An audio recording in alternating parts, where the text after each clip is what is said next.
To Meguiars UK YouTube channel. This is another day in the bay. We have got Woolmer Classics here.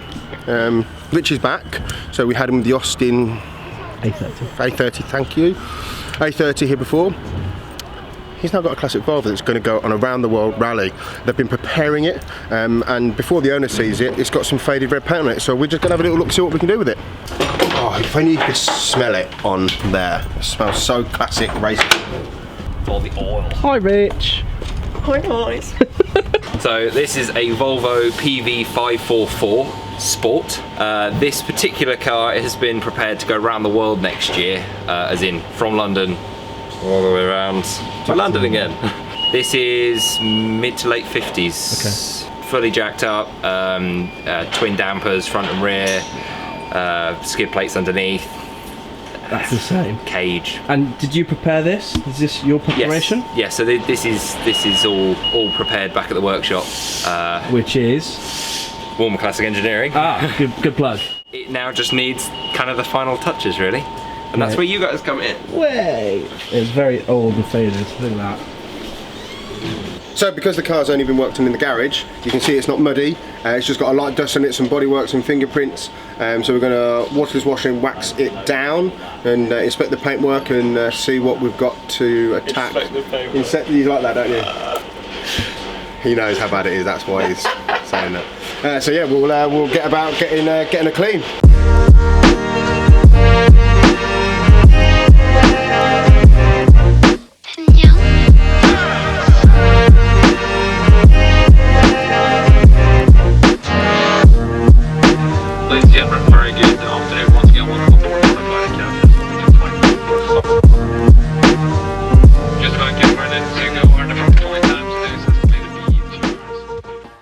Richard just questioned whether we should use the waterless wash and wax before we need to give it a dust down. The whole point of using this product is that it's a waterless wash process, so it has lubricants built into it, so you use 2 towels. You see Richard's got 2 towels. The point is that you overload the panel with product, you gently wipe with 1 towel to lift the dust and grime out of the way, and with the 2nd towel you buff it clean. Okay.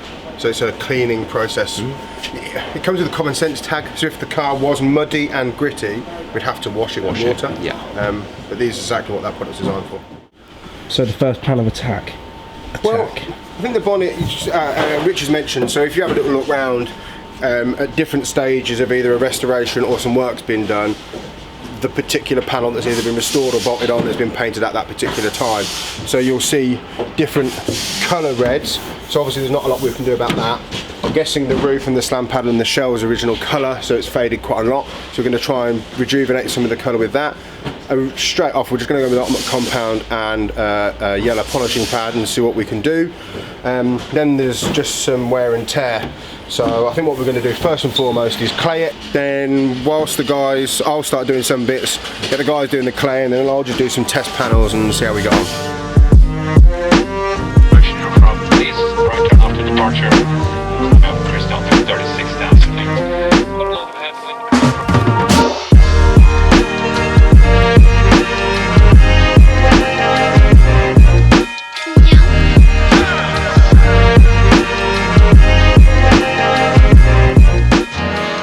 So the reason why we use clay is it's going to remove anything from above the surface of the paint finish. In this case I say lacquer, but this is a straight paint finish. Anything that you can feel, sometimes you can hear them, but you not necessarily see.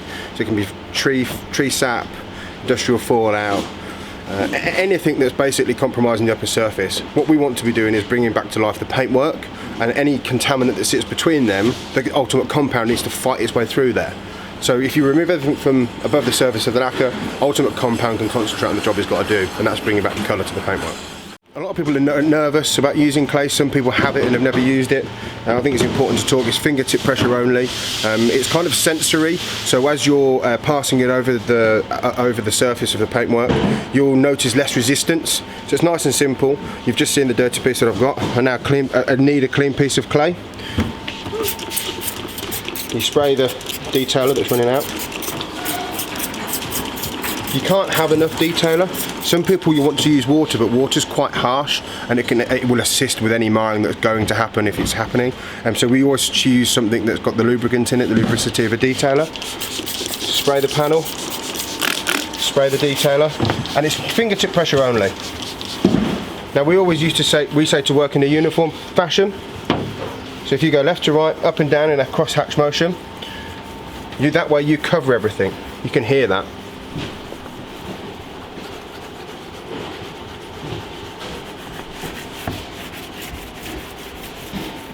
If you go into an area that's got no detailer, the clay bar will stop. But that's as easy as you come back here, you can just see with fingertip. You need fingertip pressure only, turn it round, and then what you do, you just simply knead that into itself, wipe that area down, and move on to the next section.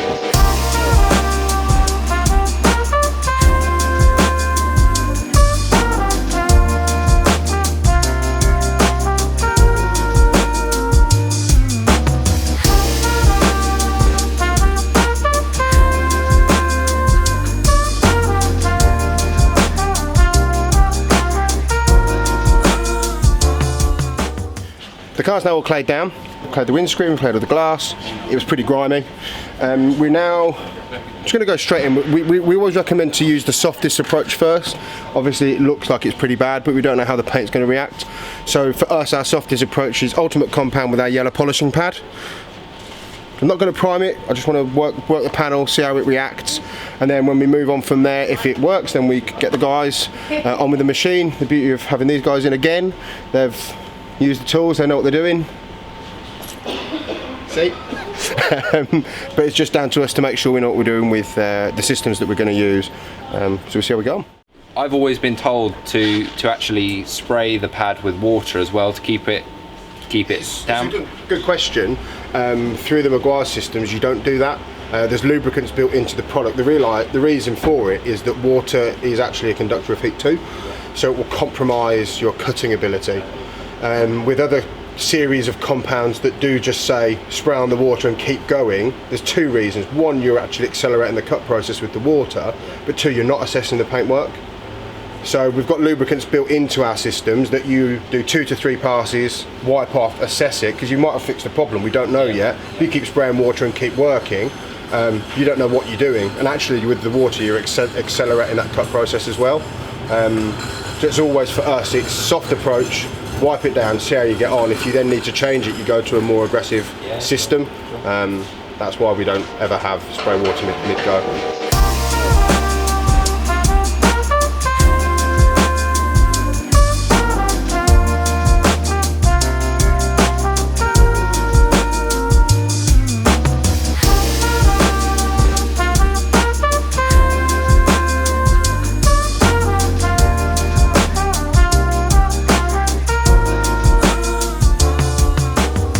As you can see, with direct colour, you get a lot of colour transfer. That's normal because you're working direct onto the colour surface. Don't be afraid of that, you will see that colour transfer.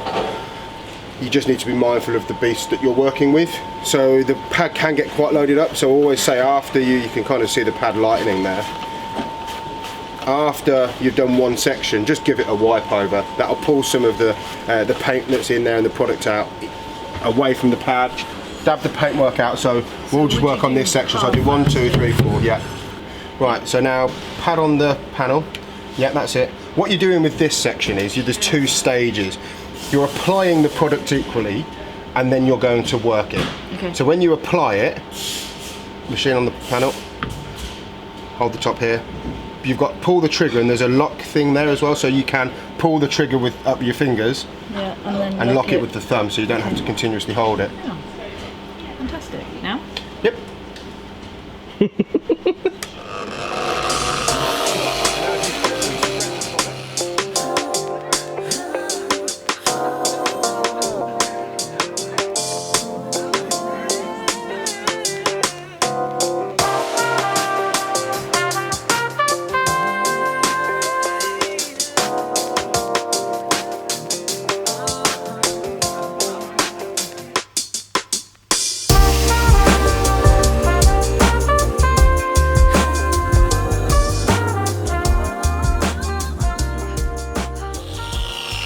And I always just give it a tail, because if you leave it in one spot, you get a hot spot of product. Yeah.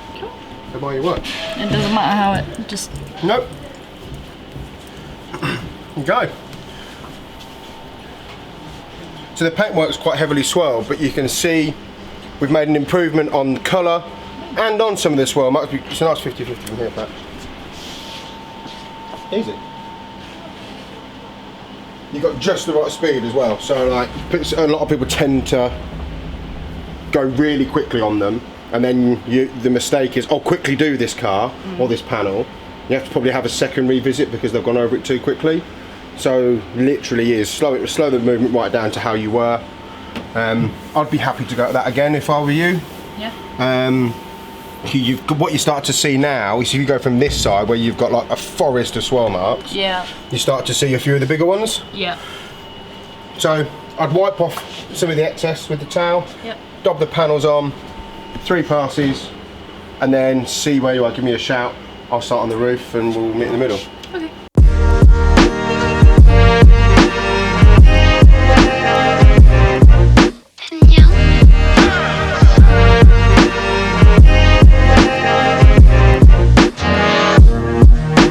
Ladies and gentlemen, very good afternoon. Once again, welcome aboard the Meguiars captain. Just about getting ready to go on the front flight time today, so it's going to be 2 hours. Motion your prop, please. So we tried a few things. What was apparent is we needed to pull out the big guns. So we've got red coating pad, our M110, which is from our professional range. Basically, the microfiber cutting system was polishing the oxidization, so it was just making it shiny white. So we needed something that was a little bit more aggressive. So we've gone with our red foam cutting pad, M110. There's quite a lot of bad prep marks on there from a previous paint job, which we just can't get out there underneath the surface. But we're starting to lift some of that colour back now. It might be it's a bit far gone, but we're certainly giving it some life back.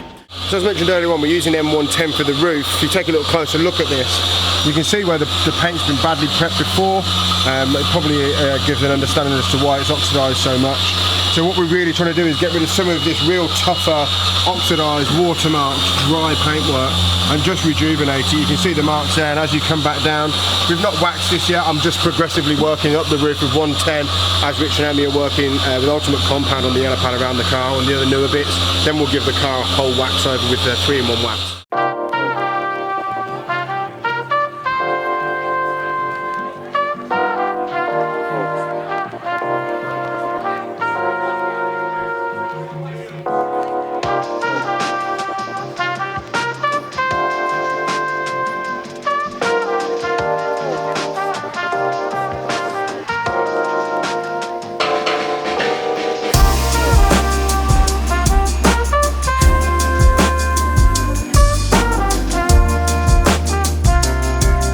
So we've now seen you use the glass, perfect clarity glass compound. What you've done there is deep cleanse the windscreen. We're now going to seal it with the perfect clarity glass sealant. Do you want to slow it down, mate? Perfect clarity glass. Clarity. Yeah, perfect clarity. Let's be clear on this. Maybe this is a good take. Carry on. It protects the windscreen. Yeah, basically, yeah, it's sealing the windscreen. So going across the globe, they're going to get some difficult conditions. Fierce was Too extreme. Fierce was mentioned. So yeah, they're going to get some fierce weather conditions, and this is going to keep them protected. So how much do you apply to this? So you just apply a few small drops across the sponge, and then in a uniformed motion, you can see how far it spreads. And you leave that to cure for 10 minutes. So 10 minutes later, we've now come back. This is fully cured. You spritz it with some water, wipe it off, and then to give us a nice equal second coating, we quickly apply a second application and take it straight off without curing.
How do you know?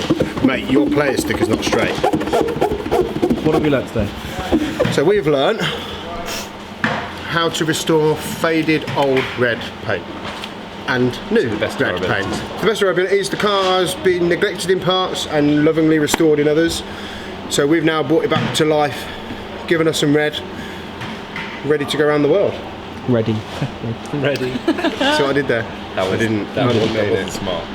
Have you enjoyed your day, Amy and Richard? And you used the machine this time, so it was different to last time. Yeah. It has been emotional.